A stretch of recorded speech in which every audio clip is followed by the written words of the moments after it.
안녕하세요. 거룩한 독서 쉽게 따라하기 김인호 오르카 신부입니다. 오늘은 주님 세례축일입니다. 거룩한 독서를 시작하면서 침묵의 시간을 갖도록 하겠습니다.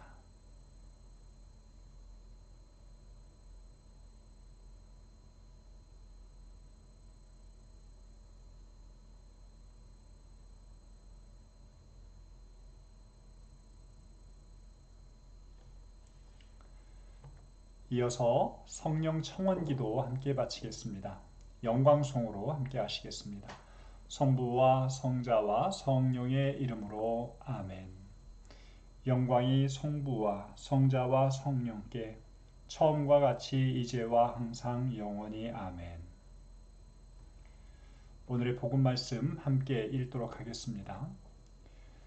백성은 기대에 차 있었으므로 모두 마음속으로 요한이 메시아가 아닐까 하고 생각하였다. 그래서 요한은 모든 사람에게 말하였다. 나는 너희에게 물로 세례를 준다. 그러나 나보다 더 큰 능력을 지니신 분이 오신다. 나는 그분의 신발끈을 풀어드릴 자격조차 없다. 그분께서는 너희에게 성령과 불로 세례를 주실 것이다. 온 백성이 세례를 받은 뒤에 예수님께서도 세례를 받으시고 기도를 하시는데 하늘이 열리며 성령께서 비둘기 같은 형체로 그분 위에 내리시고 하늘에서 소리가 들려왔다. 너는 내가 사랑하는 아들, 내 마음에 드는 아들이다. 성부와 성자와 성령의 이름으로 아멘. 성경을 읽고 나면 가장 먼저 해야 될 일 배경 지식 파악하기인데요. 여러분들에게 소개해드린 배경 지식은 이러한 것들이었습니다. 조금 더 추가해 볼 수 있는 내용들도 담아봤는데 저는 특별히 여러분들과 함께 예수님 시대의 세례에 대해서도 한번 살펴보면서 신발끈 그리고 본문의 전후 내용입니다. 이 내용들을 살펴보도록 하겠습니다. 복음의 전후 문맥은 3장 1절부터 22절까지의 내용 안에서 이루어지는데요. 먼저 세례자 요한의 설교가 1절부터 18절까지 이어집니다. 그리고 이어지는 부분이 세례를 받으시는 예수님의 모습이 소개되고 있습니다. 여기 중간에 빠져있는 부분이 있어요. 바로 옥에 갇힌 세례자 요한에 대해서 전하고 있는 부분입니다. 회개에 합당한 열매를 맺으라고 하는 설교 내용, 또 저희가 어떻게 해야 합니까? 또 손에 키를 드시는 분에 대한 내용들이 여기에 빠져 있는데요. 본문에서 중간 부분을 빼는 것은 오늘 축일의 핵심을 드러나게 만들기 위한 하나의 방법으로 소개되고 있습니다. 여러분들이 그 내용이 무엇인가 라고 하는 것도 한번 살펴보시는 것도 도움이 될 것 같아요. 자, 이어서 살펴보는 것이 요르단강에서 예수님께서 세례를 받으셨다. 사실 요르단강이라고 언급되지는 않았지만 우리가 요르단강에서 세례를 받으셨을 것이라고 추측하죠. 요한이 요르단 부근에서 사람들에게 회개의 선포를 하게 되었고 세례를 주게 됩니다. 파란색으로 표시된 것이 바로 요르단강인데요. 이 요르단강은 훨씬 더 위쪽에서부터 시작됩니다.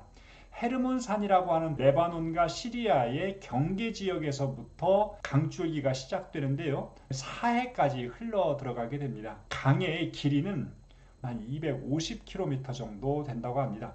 서울에서 대구 정도의 거리라고 하니까요. 길이를 대충 가늠해 보실 수도 있을 것 같습니다. 폭도 건조기에는 한 30m 폭까지 줄어들고 깊이도 한 1m에서 2m 정도밖에 안 되지만 우기가 되었을 때 이 넓이는 커집니다. 그리고 또 깊이 또한 한 3, 4m 정도로 깊어진다고 하는 것이 바로 요르단강입니다. 강치고는 그렇게 큰 강은 아니지만 이스라엘 안에서는 제일 큰 강에 해당된다고 볼 수 있고요. 이스라엘이라고 하는 땅의 한복판을 흘러서 간다라고 하는 거 기억해 보시면 되겠습니다. 예수님께서 세례를 받으신 곳이라고 추정되는 곳이 바로 이것입니다. 제일 앞에 부분에 있는 건물이 보이실 겁니다. 오른쪽 편에 이 건물이 예수님께서 세례를 받으시면서 옷을 벗어놓으셨다라고 하는 곳으로 추측되는 곳인데요.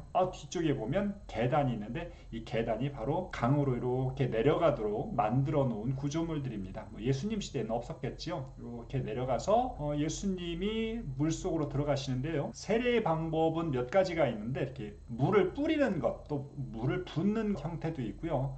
예수님이나 요한이 받았다라고 생각하는 건 침수인데요. 신약 시대에는 침수 세례, 온전히 머리까지 쑥 들어가서 아니면 몸의 대부분을 이렇게 담그는 것을 침수라고 하는데 그 형태의 세례가 이루어졌을 것이라고 추측하고 있습니다.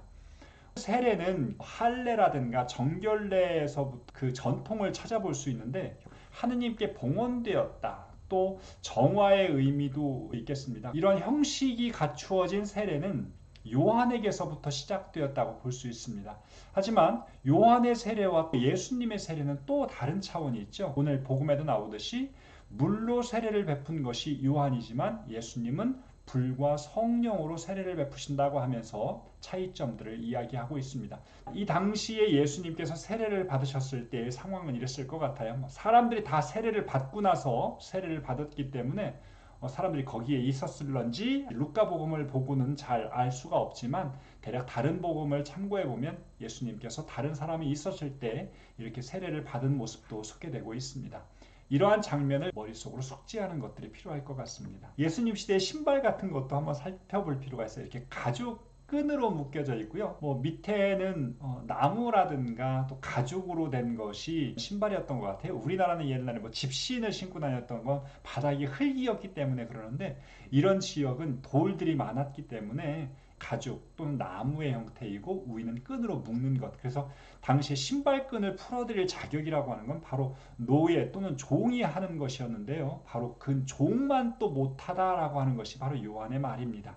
자기 자신보다 더 큰 능력을 지니고 오시는 예수님에 대해서 강조하면서 그런 표현을 썼던 것이죠. 자, 여러분들 교재의 내용 함께 살펴보시면 좋을 것 같습니다. 등장인물, 백성이 소개되고 있고요. 요한, 또 예수님, 또 성령, 하늘의 소리도 등장인물로 생각해 볼 수 있을 것 같습니다. 장소는 요르단 부근인데 더 자세하게 하면 요르단 강이라고 볼 수 있을 것 같습니다. 시간은 온 백성이 세례를 받은 뒤에, 그리고 세례를 받으시고 기도를 하시는데 라고 표현된 부분도 때라고도 볼 수 있을 것 같습니다.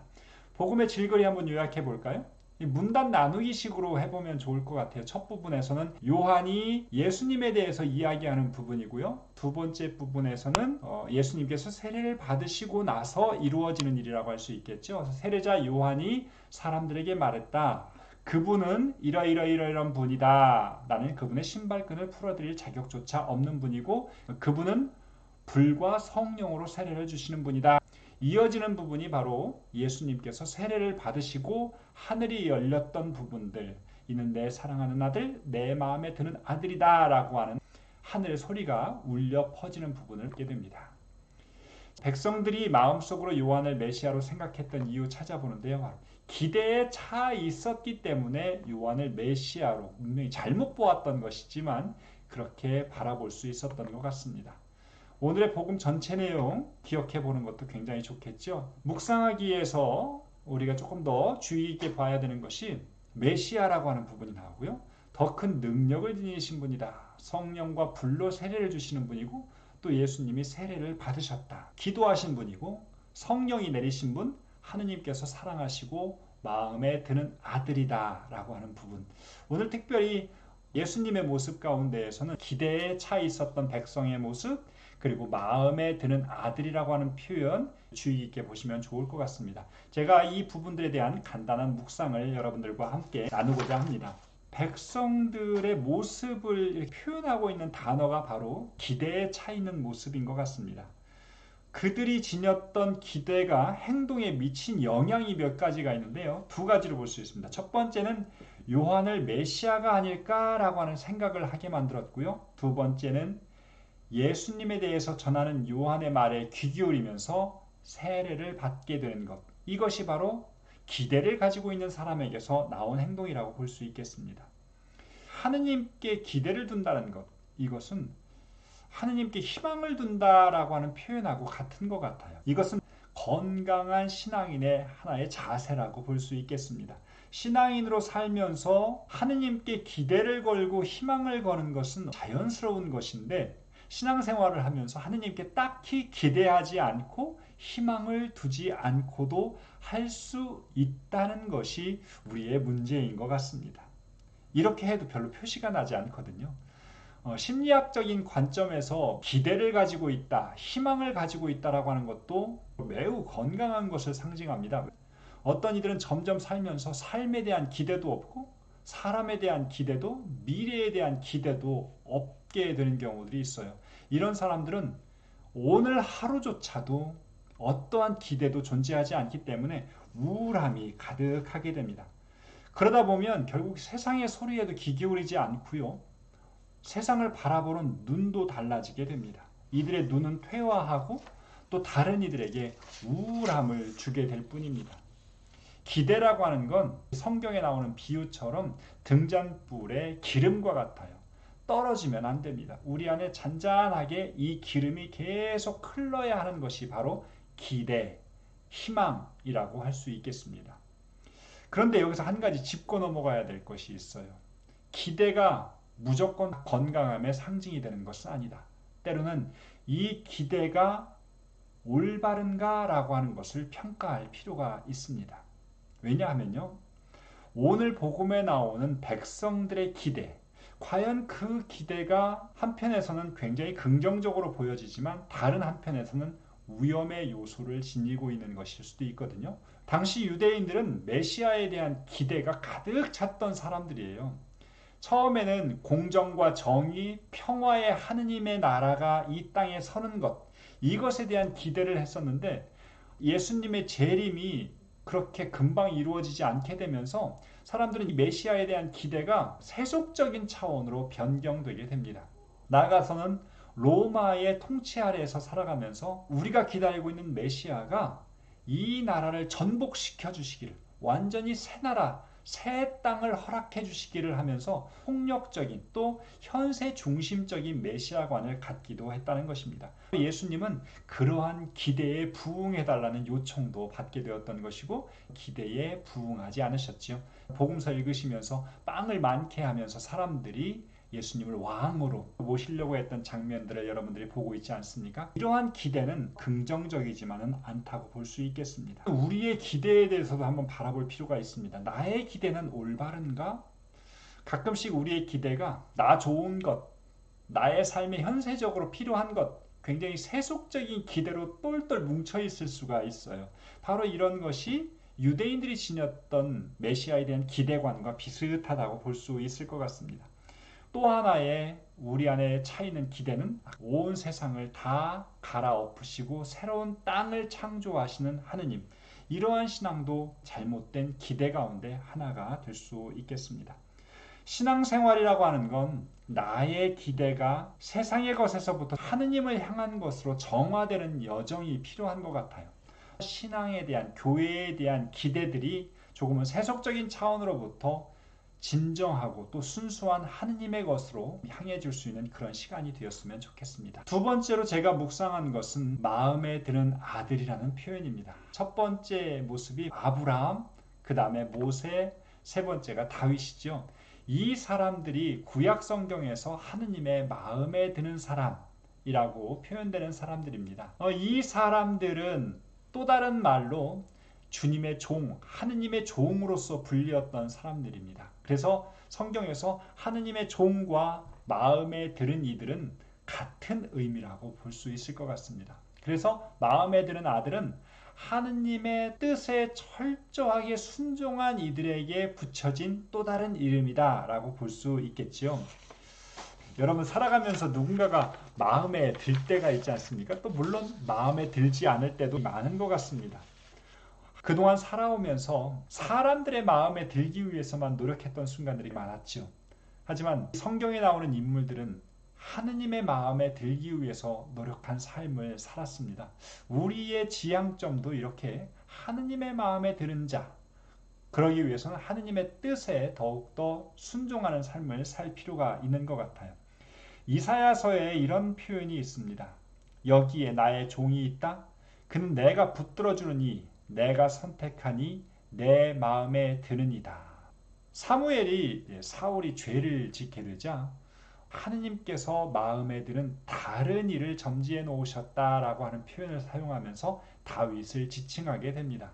하느님의 마음에 드는 자. 이런 표현들을 사실 사도 바오로가 서간에서 굉장히 즐겨 쓰는 표현이 돼요. 여러분들의 몸이 하느님의 마음에 드는 자가 되라고. 무엇이 주님 마음에 드는 것인지를 식별할 수 있는 사람이 되라. 부모님에게 순종하는 것, 그것이 주님 마음에 드는 것이다. 하느님 마음에 드는 예배를 드리라고. 그리고 하느님 마음에 드는 제물을 바치라고 바오로 사도가 자주 인용하는 부분입니다.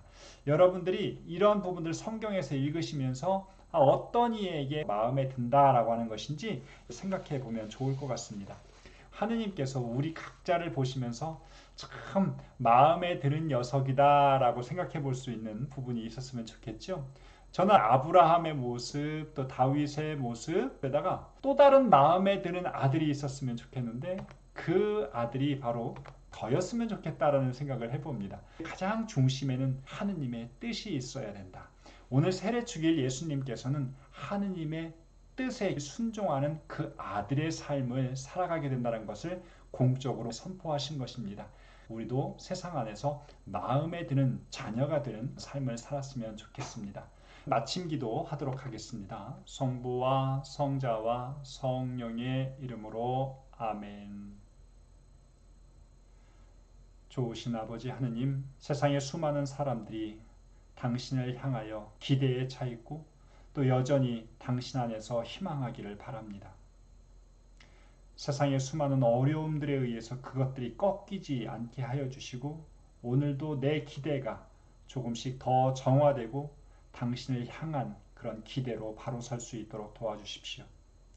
하느님의 뜻이 내 삶의 가장 중심에 위치하면서 그 뜻에 맞는 삶을 살아서 당신께로부터 마음에 드는 아들이라는 말씀을 듣는 자가 되게 하여 주십시오. 영광이 성부와 성자와 성령께 처음과 같이 이제와 항상 영원히 아멘.